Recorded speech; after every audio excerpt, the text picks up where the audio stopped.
Hello students, आज class 10th का first chapter chemical reaction and equation, ये chapter मैं पढ़ाने जा रहा हूँ। वन शॉट लेक्चर रहेगा ये। एक ही लेक्चर में सारे टॉपिक्स को कवर किया जाएगा फर्स्ट चैप्टर के। और ये चैप्टर बहुत ही ज़्यादा इम्पॉर्टेंट है। इम्पॉर्टेंट इसलिए है क्योंकि ये डायरेक्टली या इनडायरेक्टली हर चैप्टर में इसका रोल आएगा। कैसे आएगा, क्यों आएगा, कैसे इंपॉर्टेंट होता है, ये आपको थोड़ी देर के बाद क्लियर होता जाएगा। और मैं इस लेक्चर में हर टॉपिक से कितने क्वेश्चन आज तक बनते हुए आए हैं, सीबीएसई ने कितने क्वेश्चन पुटअप किए हैं या भविष्य में कैसे क्वेश्चन पुटअप कर सकते हैं, ये सारी टॉपिक्स, ये सारी चीज़ें मैंने कवर किया है इस लेक्चर में। इस लेक्चर में एनसीईआरटी के हर एक पॉइंट कवर किए जाएंगे, हर एक, और हर टॉपिक के बाद सीबीएसई ने कौन से क्वेश्चन दिए हैं वो भी कराया गया है। Chemical reaction and equation chapter शुरू होते ही पहला टॉपिक आता है फिजिकल चेंजेस और केमिकल चेंजेस। इस टॉपिक का आपका रिलेशन बहुत पुराना है। 3 साल पहले जब आप क्लास 7th में रहे होंगे तो 7th में एक फिफ्थ चैप्टर रहा होगा, physical changes and chemical changes, पूरा चैप्टर का नाम ही था। उसके बाद 9th में is matter around us pure, वहां पर भी फिजिकल एंड केमिकल चेंजेस आया।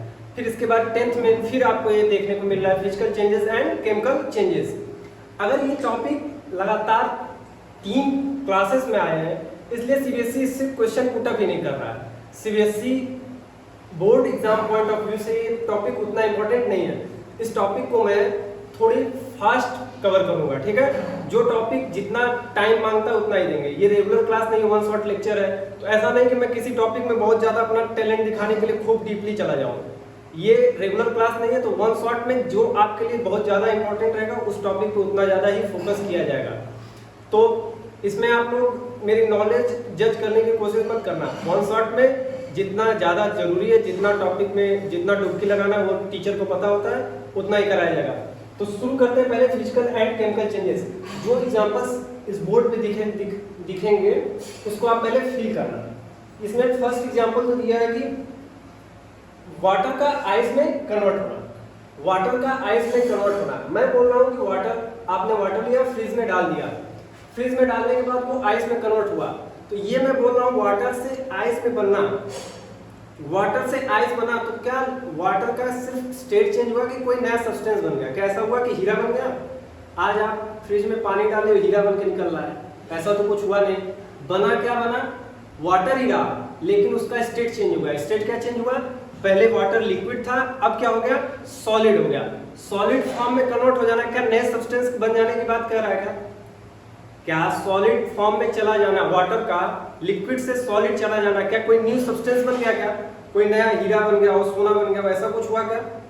कोई केमिकली उसका फॉर्मूला चेंज हुआ? वाटर और आइस दोनों का केमिकल फॉर्मूला क्या रहेगा? H2O। क्या रहेगा? H2O। तो कोई न्यू केमिकल सब्सटेंस का फॉर्मेशन नहीं हुआ। वाटर में सॉल्ट ऐड किया गया। क्या किया गया? वाटर में सॉल्ट ऐड किया गया। तो वाटर में सॉल्ट ऐड करते ही कोई न्यू सब्सटेंस बना कि वाटर और सॉल्ट ही रहा? पानी में नमक घोल दिया मैंने, पानी में नमक घोला, तो पानी में नमक घुल जाने के बाद, नमक और पानी घुल जाने के बाद नमक ही रहेगा, भले घुल गया, लेकिन उसके बाद उसको रिकवर भी तो किया जा सकता है। वाटर को इवैपोरेट कर दिया और जो बचेगा उसके बाद क्या बचेगा? सॉल्ट बचेगा। न्यू सब्सटेंस का इसमें क्या कोई फॉर्मेशन दिख रहा है क्या आपको? पानी में नमक मिलाया, कुछ ऐसा सब्सटेंस बन गया, ऐसा कुछ हुआ? नहीं हुआ। फिर आगे एक और एग्जांपल, बस पहले एग्जांपल देखो, उसके बाद फील होता जाएगा क्या हो रहा है। मैंने एक रबर ली, ये एक रबर है, ठीक है। अब मैं इसको खींच रहा हूँ, क्या इसका सिर्फ शेप चेंज हो रहा है? देखो खींच रहा हूँ, शेप चेंज हो रहा है, क्या दूसरा सब्सटेंस बन जा रहा है? क्या शेप ही सिर्फ चेंज हो रहा है? क्या इस कोई सब्सटेंस, नए सब्सटेंस का, केमिकल न्यू सब्सटेंस का फॉर्मेशन हो रहा है क्या इसमें? नहीं हो रहा है।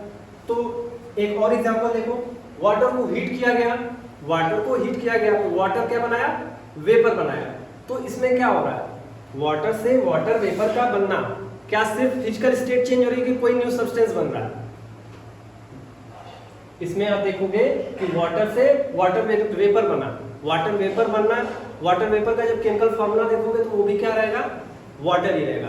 इससे कुछ ये आइडिया लग रहा है, वाटर वेपर को जब आप कंडेंस करोगे तो फिर से वाटर बनाया जा सकता है। ये आइडिया लग रहा है कि फिजिकल, इसमें सिर्फ फिजिकल स्टेट का चेंज हो रहा है, शेप और साइज का चेंज होना। यहाँ पे देखिए आप फिजिकल स्टेट का चेंज होना, ऐसे चेंजेस जिसमें फिजिकल प्रॉपर्टीज सिर्फ चेंज हो रही हो उसको क्या बोलते हैं? फिजिकल चेंजेस बोलते हैं। क्या बोलते हैं? Physical changes. तो फिजिकल चेंजेस का डेफिनेशन आप लोग बना लो बेटा। Those changes in which no new chemical substances are form. क्या कोई न्यू केमिकल सब्सटेंस बना? ये बताओ, कोई न्यू केमिकल सब्सटेंस बना? नहीं बना। उसमें सिर्फ उसकी फिजिकल प्रॉपर्टीज चेंज हो रही है।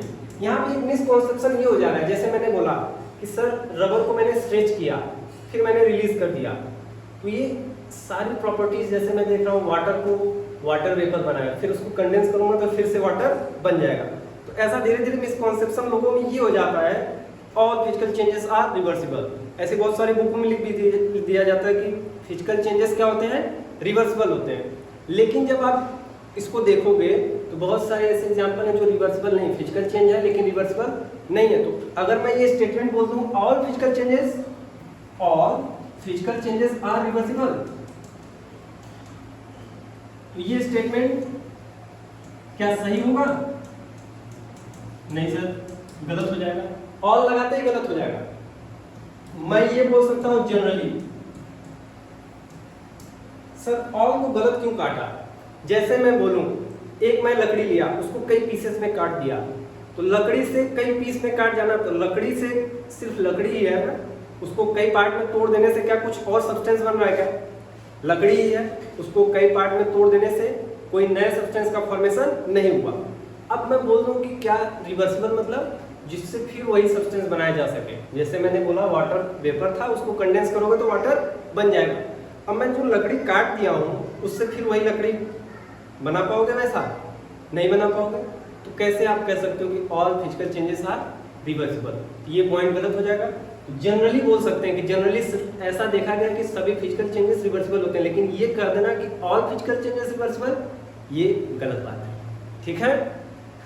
जैसे और एग्जांपल देख सकते हो, जैसे जो रिवर्सिबल हो, ग्लास लिया, ग्लास को ब्रोक कर दिया, क्या फिर से वही ग्लास ला सकते हो? वैसे पेपर लिया, उसको कई पीसेस में काट दिया, क्या फिर से वही पेपर ला सकते हो?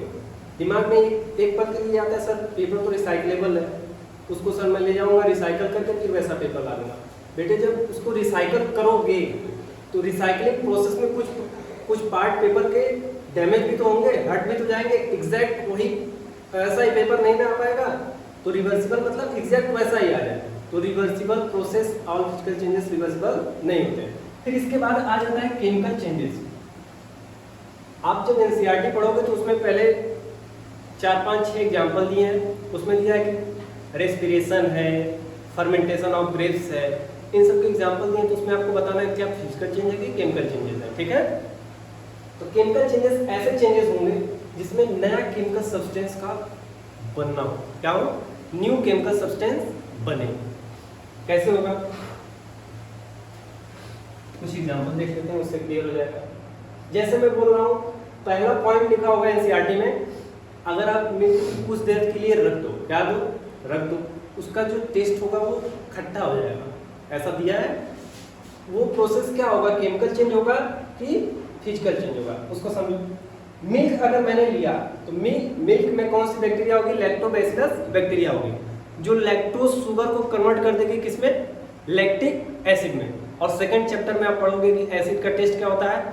सॉर टेस्ट होता है, खट्टा टेस्ट होगा। तो लैक्टोज शुगर का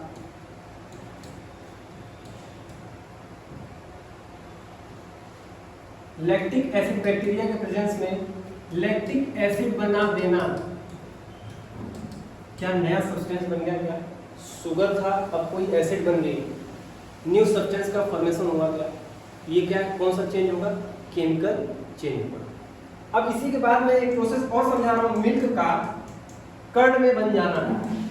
मिल्क का कर्ड में बन जाना क्या है? फिजिकल चेंज है कि केमिकल चेंज है?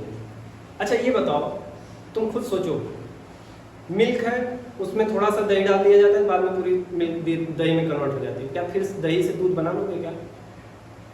इससे ये आइडिया लग रहा है कि केमिकल चेंजेस हैं जो नए सब्सटेंस बना रहे हैं, उससे रिवर्स जाया नहीं जा सकता। ठीक है, कुछ कुछ अभी ये आइडिया लगाएंगे एग्जाम्पल से। अब देखो मिल्क से कर्ड कैसे बनता है। मिल्क में मैंने थोड़ा सा दही डाला, इनोकुलम के प्रोसेस, इनोकुलम मतलब थोड़ा सा जोरन जैसे बोलते हैं ना, जोरन के लिए वो डाल दिया। उसमें क्या होगा, लैक्टोबैसिलस बैक्टीरिया होगा और वो फ्यूजन प्रोसेस से खूब अपने जनसंख्या बढ़ाएंगे। अब ये मिल्क में लैक्टोबैसिलस बैक्टीरिया क्या रिलीज करेगा, लैक्टिक एसिड। क्या रिलीज करेगा, लैक्टिक एसिड। और वो लैक्टिक एसिड क्या करेगा, इसमें कौन सी प्रोटीन होती है मिल्क में, कैसीन प्रोटीन होती है। और उस कैसीन प्रोटीन को क्या करने लगेगा, कोगुलेट करने लगेगा।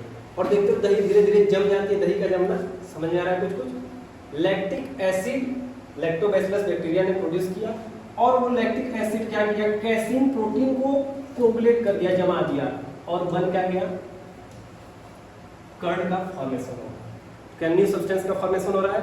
तो ये क्या है, केमिकल चेंज। एक और एग्जांपल देखो, फर्मेंटेशन ऑफ ग्रेप दिया होगा आपके एनसीईआरटी में, दिया होगा फर्मेंटेशन ऑफ ग्रेप्स। क्या होता है, ग्रेप्स जब पक जाता है यानी उसमें शुगर की मात्रा ज़्यादा हो जाती है तो वो वाइन बनाने के लिए यूज होता है ग्रेप्स। अब उसमें क्या किया जाता है, ग्रेप्स को एक बॉक्स में रखा गया जिसमें क्या डाला गया, फंजाई डाला गया जिसका नाम होता है सैक्रोमाइसिस सर्विसिया, ये बाद में आप पढ़ोगे। उस ईस्ट का यूज करके उसका एनारोबिक रेस्पिरेशन किया जाता है। एनारोबिक और एरोबिक में आपको डिफरेंस क्लियर होना चाहिए। एरोबिक जो होगा वो ऑक्सीजन के प्रेजेंस में होगा और एनारोबिक रेस्पिरेशन क्या होगा, जिसमें ऑक्सीजन ना हो। तो एनारोबिक रेस्पिरेशन जब होता है ईस्ट का तो वो क्या कन्वर्ट कर देता है, ग्लूकोज को, ग्रेप्स में क्या होते हैं ग्लूकोज, ग्लूकोज को कन्वर्ट कर देता है किसमें, अल्कोहल में। किसमें कन्वर्ट कर देता है, अल्कोहल में। क्या एक नया सब्सटेंस बन जा रहा है, क्या था तो ग्लूकोज, बना क्या, बना क्या अल्कोहल। किसके हेल्प से, ईस्ट के हेल्प से। नए सब्सटेंस का फॉर्मेशन क्या होता है, केमिकल चेंजेस। अब इसके बाद देख लेते हैं,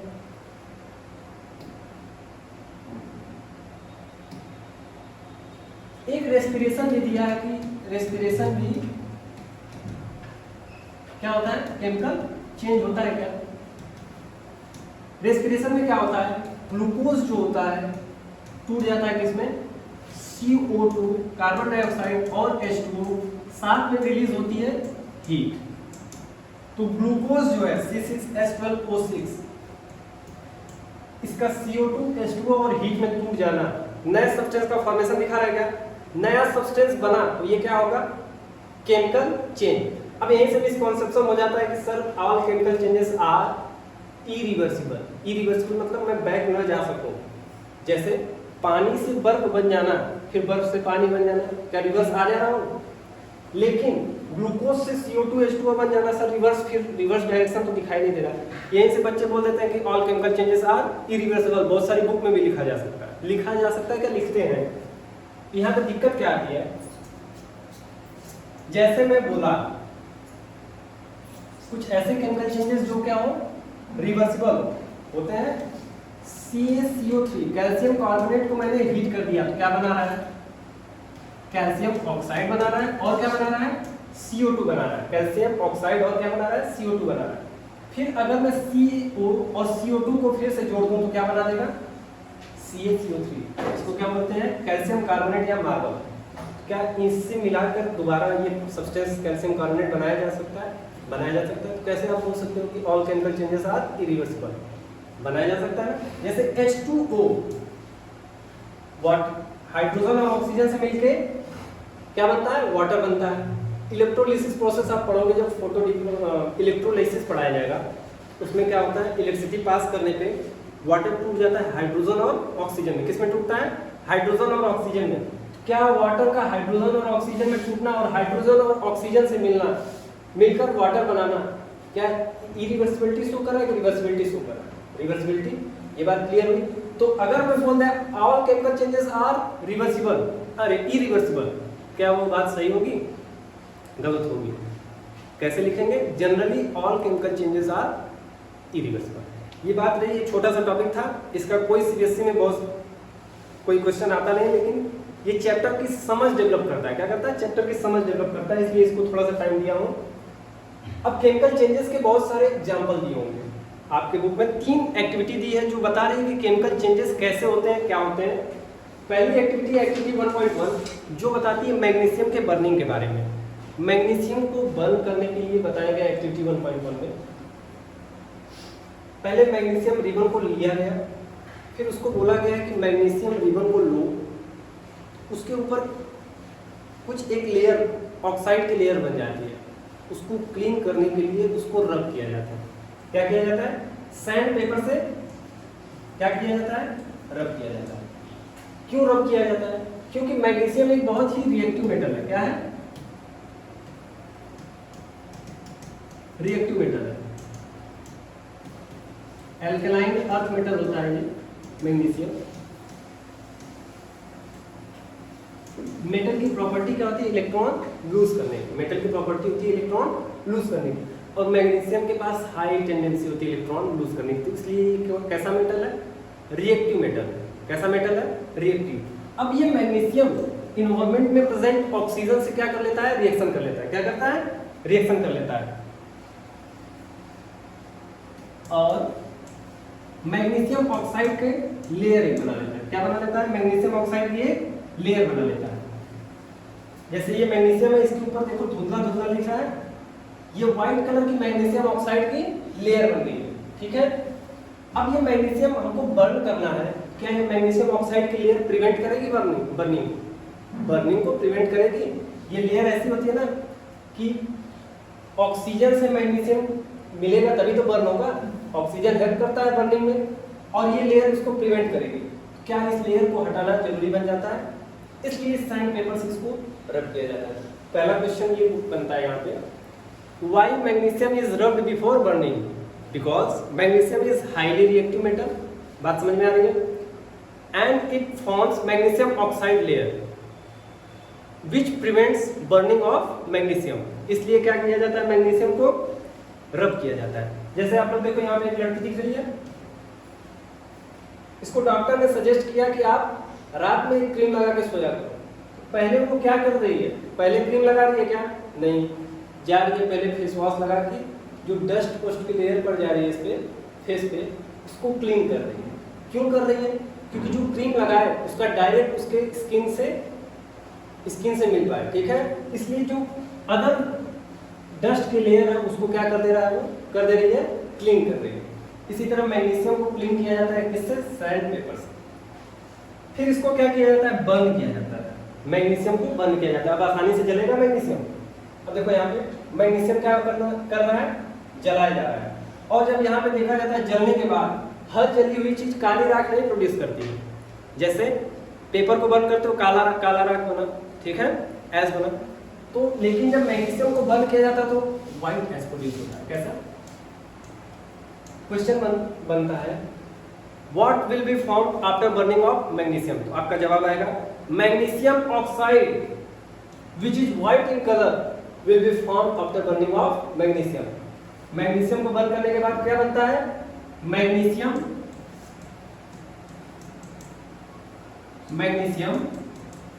ऑक्साइड बनता है। अच्छा, जब ये बर्न कर रहा है तो यहाँ पे खूब ब्राइट लाइट प्रोड्यूस होती है। आपके एनसीईआरटी में लिखा रहेगा ब्राइट तो लिखा नहीं, ब्राइट मैं बता रहा हूँ। वाइट डेजलिंग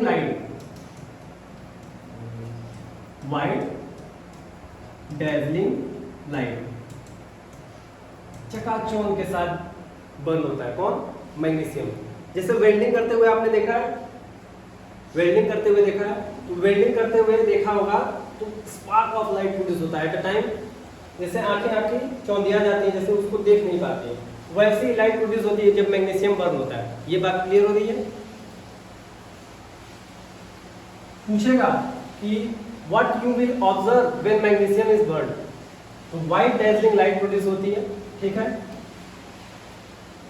अब ये लाइट देख पा रहे हो, ये आंख की रेटिना को डैमेज कर सकता है। रेटिना के लिए क्या कर सकता है? डैमेज कर सकता है। आपके एनसीईआरटी में लिखा होगा कि स्पेक्टिकल्स या चश्मा पहन के इस एक्टिविटी को परफॉर्म करो। ऐसा क्यों किया जाता है? आप सोचो, इतनी बड़ी एक्टिविटी कर रहे हो अच्छा दिखने के लिए, ऐसा लगे कि लेबोरेटरी में जा रहे हो, इतनी बड़ी एक्टिविटी की और चश्मा लगा के सबको दिखाओ कि मैं इतना बड़ा काम कर दिया, ऐसा नहीं है। जो मैंने बताया व्हाइट लाइट प्रोड्यूस हो रहा है, इसमें क्या होता है, व्हाइट लाइट, ये देखो चश्मा लगा के ये एक्टिविटी परफॉर्म करना है, क्यों? क्योंकि जो ब्राइट लाइट प्रोड्यूस हो रही है इसमें यूवी कंटेंट होता है, अल्ट्रावायलेट रेज, जो विच कैन डैमेज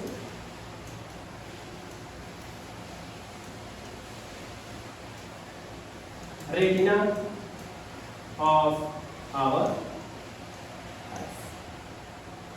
तो इस एक्टिविटी में जितने क्वेश्चन बन सकते हैं आपको क्लियर हो गया। एक और चीज दिया होगा प्रिकॉशन में कि जब आप मैग्नीशियम को पकड़ो तो एक टोंग का यूज करो, टोंग चिमटा का यूज करो। क्यों ऐसा कहा, सोच सकते हो? देखो मैग्नीशियम जब बर्न होगा, मैग्नीशियम एक मेटल है और मेटल की प्रॉपर्टी आप पढ़ोगे थर्ड चैप्टर में कि मेटल हीट की कंडक्टर होते हैं। हीट के क्या होते हैं? कंडक्टर होते हैं। और जब ये रिएक्शन हो रही है तो क्या खूब तेजी से बर्न हो रहा है, हीट इवॉल्व होगी। अगर आप डायरेक्ट हाथ से पकड़ोगे तो क्या आपका हाथ जल सकता है? इसलिए अपने हाथ को प्रिवेंट करने के लिए किसका यूज किया जाता है? टोंग का यूज किया जाता है। जितने क्वेश्चन इस पे बन सकते हैं ये सारे कंप्लीट हो चुके हैं। मैग्नीशियम प्लस ऑक्सीजन ये बर्न हो रहा है और बनाएगा क्या? व्हाइट एज बनाएगा, जिसका नाम क्या होगा? Magnesium oxide.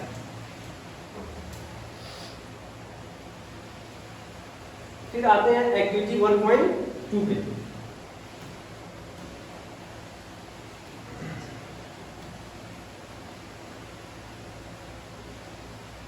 एक्टिविटी 1.2 क्या कहता है? लीड नाइट्रेट और पोटेशियम आयोडाइड के क्या बोलता है? लीड नाइट्रेट लो, लीड नाइट्रेट और क्या लो? पोटेशियम आयोडाइड लो। ये दोनों कलरलेस लिक्विड सॉल्यूशन है। क्या है? कलरलेस है। अब इन दोनों को टेस्ट ट्यूब में लिया और इन दोनों को क्या किया गया? मिक्स किया गया। जब इन दोनों को मिक्स किया गया तो क्या ऑब्जर्व किया गया? हमने देखा कि येलो कलर का पीपीटी फॉर्मेशन होता है। येलो पीपीटी मतलब प्रेसिपिटेट, और प्रेसिपिटेट होता क्या है ये सोचो। प्रेसिपिटेट अब आ गया है तो प्रेसिपिटेट बताओ होता क्या है? Solid insoluble substance form in a solution. इसको क्या बोलते हैं? जैसे पानी में मैंने सैंड डाल दिया तो क्या सैंड घुलेगा? नहीं घुलेगा, वो नीचे जाके बैठ जाएगा। उसी तरह येलो प्रेसिपिटेट बन रहा है जब इन दोनों को मिक्स किया जा रहा है।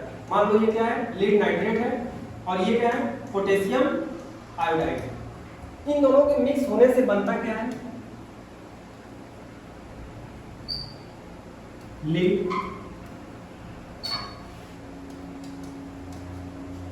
आयोडाइड और क्या बनता है?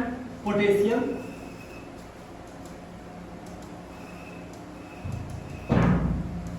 नाइट्रेट। ठीक है, ये बात मैं पढ़ा के आगे ऐसे निकल जाऊंगा। आगे निकलते ही आपका एक क्वेश्चन लग भी सकता है, नहीं भी लग सकता है। अभी क्योंकि पढ़ा के निकल रहा हूं तुरंत, लेकिन 100% एग्जाम में 90% क्वेश्चन इससे गलत हो जाता है। जो क्वेश्चन आया था देखो सीबीएसई 2023। अब क्वेश्चन क्या दिया है? Aqueous solution of A. CBSE के सारे क्वेश्चन इसमें है। ठीक है, aqueous solution of A on reaction with potassium iodide forms yellow precipitate of compound B, identify A and B. अब क्वेश्चन पूछ दिया कि एक सॉल्यूशन एक्वस सॉल्यूशन है जिसका नाम ए है, फिर वो रिएक्शन किया जा रहा है किससे? पोटेशियम आयोडाइड से। ठीक है, और येलो प्रेसिपिटेट बना रहा है। येलो प्रेसिपिटेट बना रहा है किसका? बी का। तो ए और बी बताओ। अब क्वेश्चन बन गया। अब सोचो कि ए क्या है, बी क्या है, बता पाओगे? दिमाग में क्लिक ही नहीं होता है कि सर यहाँ पे क्या था। ये आपकी एनसीईआरटी में दे दिया है, तुरंत ये क्या हो जाता है? इंपॉर्टेंट हो जाता है। तो मैं आपको बता दे रहा हूँ लीड नाइट्रेट, जिनको याद रहा उनका ये क्वेश्चन हो गया। और जिनको नहीं याद रहा उनका ये क्वेश्चन गड़बड़ हो गया। क्या आपके भरोसे ये क्वेश्चन छोड़ा जा सकता है? याद कर लो, बहुत इंपॉर्टेंट है। याद करने का कुछ तरीका भी तो होगा, वो बताया जा रहा है। तो बनाएगा क्या? बी सॉल्यूशन क्या होगा? लीड नाइट्रेट है, लीड नाइट्रेट क्या करेगा? इसका कैटायन दूसरे के एनायन से मिल जाएगा। कैटायन एनायन बाद में भी बताया जाएगा। तो इसका फॉर्मेशन क्या बनता है? Lead iodide. तो बी क्या होगा? Lead iodide. यहाँ पे एक आदमी दिख रहा है क्या? ये आदमी, इसका नाम क्या है? प्रभुनाथ है। क्या नाम है? प्रभुनाथ है। ठीक है। जैसे मैं लीड नाइट्रेट लिख रहा हूं, क्या कर रहा हूं? लीड नाइट्रेट लिख रहा हूं।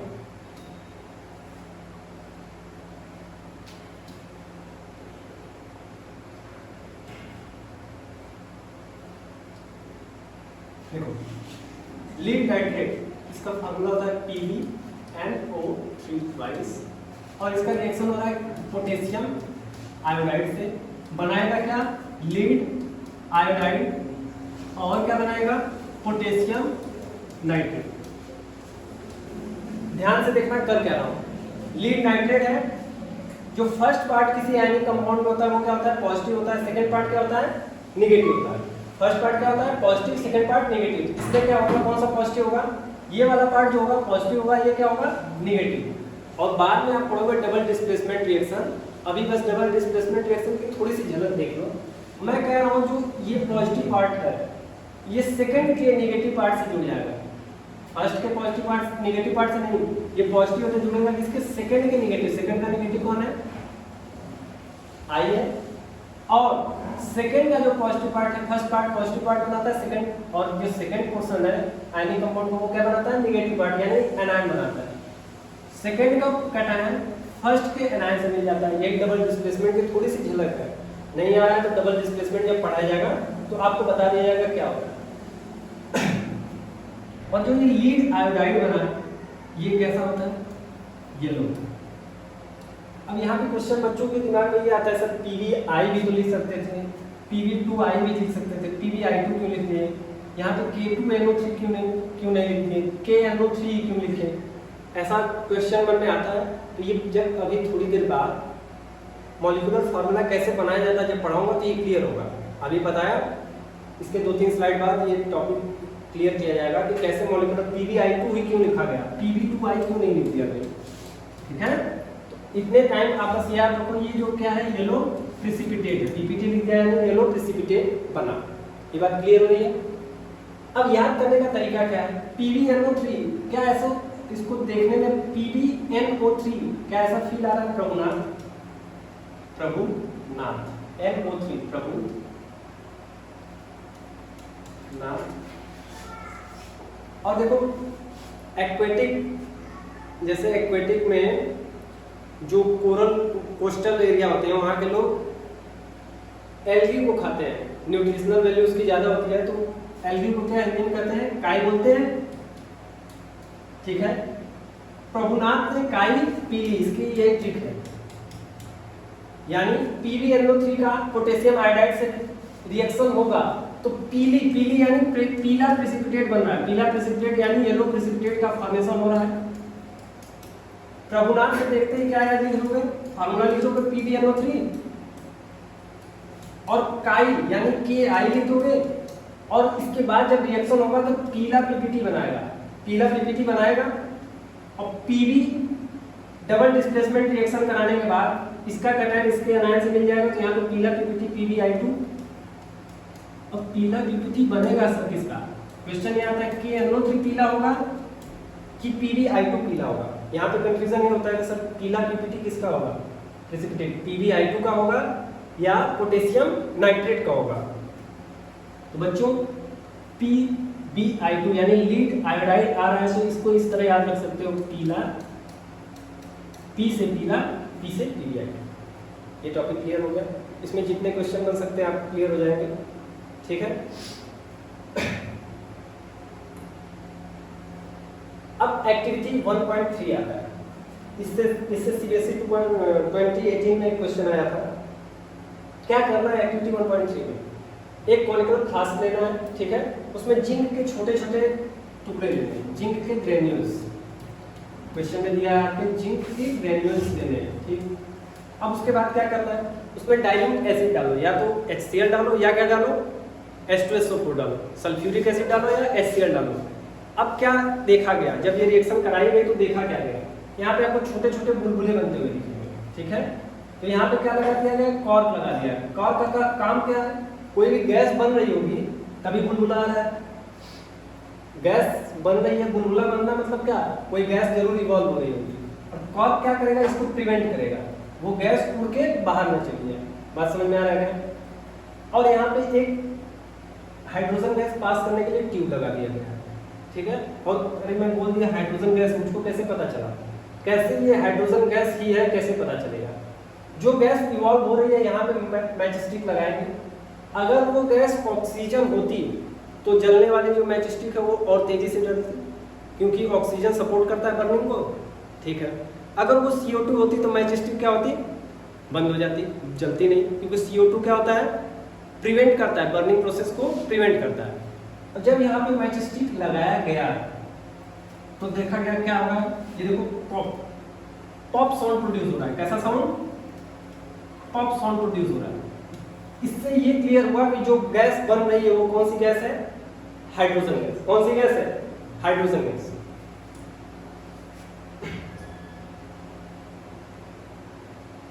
देखो जिंक के ये छोटे छोटे टुकड़े हैं, जिंक ग्रेन्यूल्स, और ये HCl लिया गया, दोनों को मिलाया गया, यहाँ पर देखो बुलबुले बन रहे हैं, और वो बुलबुले बन रहे हैं, साथ में देखा गया जब ये कॉनिकल फ्लास्क को टच करेंगे तो गर्मी महसूस होगी, हीट इवॉल्व होते हुए महसूस होगी। तो हीट जब निकलती है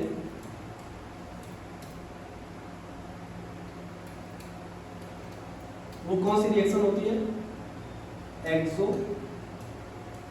कौन सी रिएक्शन, एक्सोथर्मिक रिएक्शन। अब ये रिएक्शन होती कैसी है, देखो जिंक का डाइल्यूट HCl से जब रिएक्शन कराया गया तो जिंक क्लोराइड बना, और कौन सी गैस निकल रही थी, प्लस हाइड्रोजन गैस। सर आप ये क्या कर रहे हो, एरो इधर भी तो लगा सकते थे। ये रिएक्शन लिखने का तरीका है, जिंक और डाइल्यूट HCl मिले, इनको क्या बोलते हैं, रिएक्टेंट बोलते हैं। क्या बोलते हैं, रिएक्टेंट। प्योर फॉर्म में जो सब्सटेंस लिया गया जिनका रिएक्शन कराया जाएगा वो क्या होते हैं, रिएक्टेंट। और इनके रिएक्शन होने के बाद जो सब्सटेंस बनता है उनको क्या बोलते हैं, प्रोडक्ट। और जो एरो होता है, एरो का हेड जो होता है रिएक्टेंट से किस साइड होता है, प्रोडक्ट साइड। तो इस टॉपिक से कितने क्वेश्चन बन सकते हैं। पहला, जिंक और डाइल्यूट HCl के मिलाने से कौन सी गैस इवॉल्व हुई, उसका जवाब आएगा हाइड्रोजन गैस। उसको चेक कैसे करोगे कि ये हाइड्रोजन गैस ही है, जब मैचस्टिक लगाया जाएगा जला के तो वो कैसे बर्न होगी, पॉप साउंड के साथ बर्न होगी। क्या ये रिएक्शन एक्सोथर्मिक है या एंडोथर्मिक है। जब कोई हीट इवॉल्व हो रही है उसको टच करने पे क्या महसूस हो रहा था, गर्मी महसूस हो रही थी। तो गर्मी जब महसूस हो रही है, हीट इवॉल्व हो रही है, तो वो रिएक्शन होती है एक्सोथर्मिक। एक्सोथर्मिक और एंडोथर्मिक थोड़ी देर बाद ये समझाया जाएगा एक्सोथर्मिक एंडोथर्मिक होता क्या है। तो जितने क्वेश्चन इस टॉपिक से बन सकते हैं वो क्लियर हो चुके हैं क्या। अब आगे आते हैं, दूसरा टॉपिक स्टार्ट होता है।